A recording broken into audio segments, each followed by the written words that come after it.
Hello friends, welcome to our YouTube channel. In this video I'm going to tell you about how you can set parental lock in your control in your Infinix smartphone.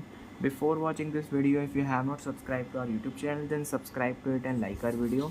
So let's start friends. First you have to open your settings, scroll down, click on parental control. Here it is.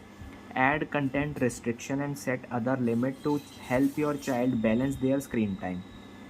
And you will see here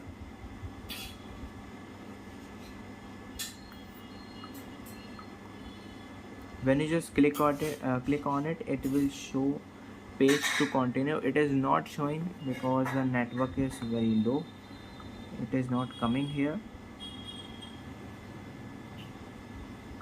You have to click on it and you can set rules and regulation about your child's account. I hope you like this video. If you like this video, then subscribe to our YouTube channel for more helpful tips and tricks videos.